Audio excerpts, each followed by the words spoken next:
Hey, what's up? Ian here, and today I'd like to talk about this Whizzer Kylin HE10. It is a single dynamic driver IEM, and the retail price for this is $70 and it's available on HiFiGo's website. So if you guys are interested, please head over to hifigo.com. Please help me support them. Okay, so in this video I'm going to go through the accessories, design, build quality, fit and comfort, my sound impression, and I'll conclude if this is worth your $70 or not. Now this video will have time chapters, so if you want to skip around, please feel free to do so. Okay, so let's start off with the specifications, which is at the back of this box. The impedance is 36 ohms, frequency range is 15 to 40,000 hertz, and the sensitivity is 119, and they even show you the graph of what they have measured. Now let's move on to the accessories. This is a very nice presentation in terms of the box for $70. $70. Now inside the box you'll find a user guide, a cleaning brush, carrying case, some ear tips, the cable, and the IEM itself. Okay, cleaning brush I think is pretty common, very simple, and also the case is a hard shell case, and it protects your IEM. It's a very common case basically, but it does the job. Ear tips, right? So ear tips is actually pretty good. There are three different types of ear tips. The balanced one, which is the ET100, this is the one that I'm using and the one that I prefer to use. Okay, and then you have the SS20. This is more for treble. Yeah, it enhances the treble a bit more. And then this VC20 it enhances the bass. Okay, so three different types of ear tips.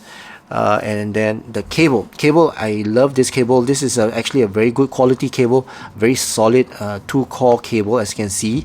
Comes with a velcro strap and terminated with a straight type 3.5 headphone jack. The wire splitter is made of metal, and the chin slider is also made of metal.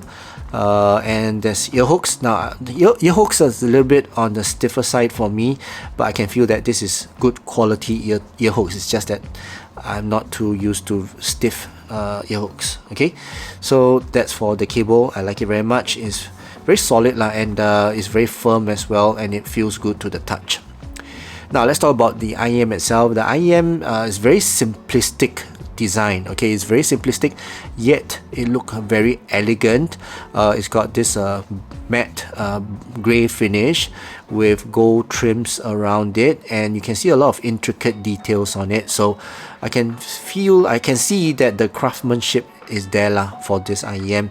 Not very simply done. Okay, it's a lot of work has been put, and a lot of thought has been put into this. Okay, the build quality is also very good. It's made of metal, and the overall shell of it is feels very solid. Okay, now the faceplate has got this Whizzer logo on it. Very simple design, as I mentioned. On the side, it's got some I think it's a laser etching on it, and it's very nicely done as well. On the inner shell you have your fin. Alright, it's got a fin here, and the nozzle is made of brass.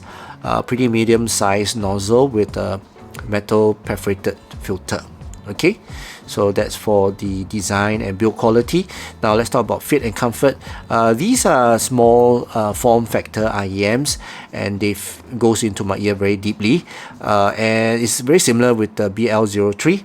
So yeah, I love the fit on this. It goes right into my ears and it stays there. I can sleep with this if I want to.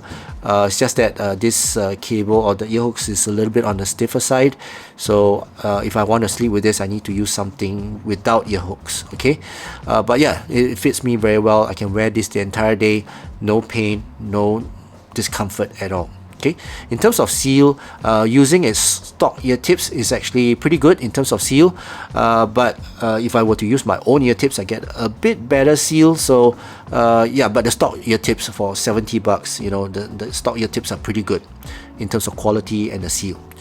Okay, so now let's talk about the sound. First, let's talk about the drivability for this IEM. It's pretty okay to drive. Okay, I used it with my iPhone, my iPad, my Android phone, and my DABs and my DACs. They all can drive this. I listen to this at about 50%. No issues at all.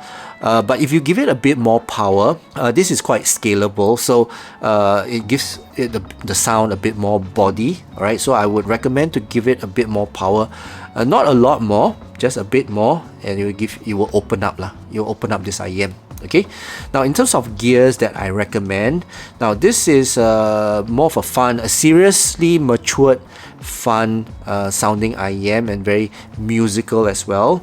So I would recommend something musical. Okay, not too warm. Or Sony's are a little bit too warm, and this iPod is a little bit too analog for it. So I would say maybe the high Bs is somewhere in between. The M15S is a little bit too dry for it, but yeah, it's a bit too dry for it. Yeah, so I would say something in between the high Bs. Okay, it's pretty good for it.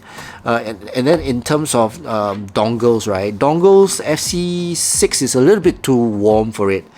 And then the Questal M15 is a little bit too dry for it. So I would say maybe the Shio or the TP20 is pretty suitable for this. A pretty good match for this. Okay, so somewhere in between needs to be a bit musical, a little bit warm to match up with this. Okay. Alright, so that's for the gear. Now let's talk about the tone and timbre for this. As I mentioned, this is seriously warm and very matured sounding. Quite fun and musical type of tone and timbre. So very, well, I wouldn't say very natural, but pretty natural sounding type of IEM. Okay, now in terms of technicalities for this, it's actually pretty good for 70 bucks. I would say in terms of the total sound quality is well, it does sound above his $70 price point, definitely. Okay, and very clean sound and very matured sound, and it's very musical and warm as well. So yeah, overall technicalities of this is very good. Okay, in terms of soundstage, is wide. It's got a little bit of air, right? It's like some sort of like a bubble around it, and the soundstage is not too big, not too small, quite well spaced out type of soundstage. And in terms of sound separation, it's quite layered as well, and the imaging of the instruments are actually quite well laid out, and I can identify the positions of the instruments pretty well. Now in terms of detail retrieval, is not the most detailed because of the tuning. This is actually quite a fun and V-shaped tuning, so the details on this is not a lot of details are being retrieved lah, to be honest, and some nuances I need to really hear really hard to pick out that the nuances. Okay, in terms of resolution, this is a very resolving IEM. The quality of the sound being produced is very good, and yeah, it's well above its price point. It sounds very, very nice. Okay, so that's for the technicalities of the HE10. Now let's talk about the sound signature. Let me show you my graph for it. Okay, so this is the graph of the HE10. As I mentioned, this is a V-shaped tuned IEM. Overall, it sounds fun. It's casual. It's very musical as well. Emphasis is on the sub bass and the mid bass, a bit on the mids as well, and it's got pretty good air for the treble. Okay, treble is quite energetic also. So overall, this is yeah, a very matured, fun sounding IEM. Now in terms of sub bass, it's got a very solid sub bass, very solid rumble, very firm and very engaging rumble, and it's got good extension for the rumble as well. So it gives a very solid bass to the bass. All right, no pun intended, but yeah, it's very solid platform for the sub bass. In terms of the mid bass, is thumpy and is present, warm sounding as well, very solid type of impact. It's not too thin, not too dry as well, so very solid type of mid bass. I like the impactful and the very engaging mid bass. Okay, in terms of the mids, mids is actually recessed, as I mentioned. It's kind of veiled by the bass shelf. Bass is quite you know, prominent. So in terms of instruments, I can pick up quite a bit of nuances and clarity, but it's not the most forward type of presentation to me lah. Okay, so it's veiled lah. So I would say, in terms of warmth, yeah, it's a very warm, heavy note type of presence for the let's say the pianos. Trumpets, actually, they sound pretty good as well, because sometimes you need to have some body to the trumpet, and you need to have some energy for that as well. So trumpets sound pretty good, and flute sounds okay. It's a bit too bassy for the flutes, but yeah, they sound pretty good, right? It's just that it's recessed. For vocals, male vocals, they sound very good on this. In fact, female vocals also sound pretty good. It's just that it's got a bit too much of body and too much oomph to the female vocal. It sounds too authoritative to me. But yeah, they sound energetic. It's got that presence there as well, that bite there as well, and also that airiness of the female, a bit of that sparkle there to the female vocals. So in terms of male and female vocals, they both sound pretty good on this IEM. Now let's move on to the treble. Treble has got good gain, very good gain, very good bite as well, very energetic. It's not too harsh, and it's not too recessed as in laid back as well. So very good presentation and good glide to the treble, and yeah, to me, I find that the treble gives me that engagement to my overall track, and this is actually it does it pretty well. Okay, pretty present as well.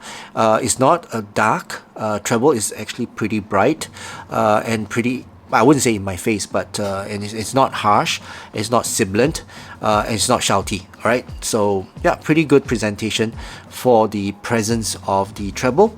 In terms of the mid treble, it's not sibilant, as you can see here. I mean, even though you see the spike here, this is actually my coupler's artifact, but what I hear is not sibilant, and there is a lot of air, to a point whereby sometimes it's a little bit unnatural, like my cymbal strikes, hi-hats, that sounds a little bit unnatural.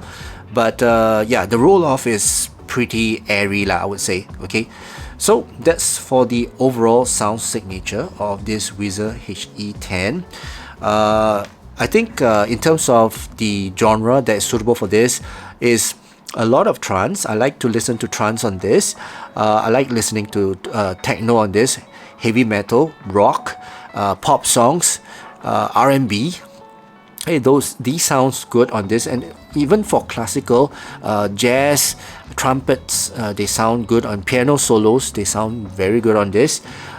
Female solos also sound pretty good on this, and yeah, I think it's quite a versatile IEM. Okay, even though it's V-shaped, but most of the tracks that I listen to, except for classical and orchestra, they sound pretty good on this. So I would say, yeah, it's pretty suitable for the general public. It's fun sounding. It's got that musical, that organic sound to it. It's matured sound, and yeah, very serious type of fun type of sound. Okay, so yeah, in general, it plays most of the pop songs really well.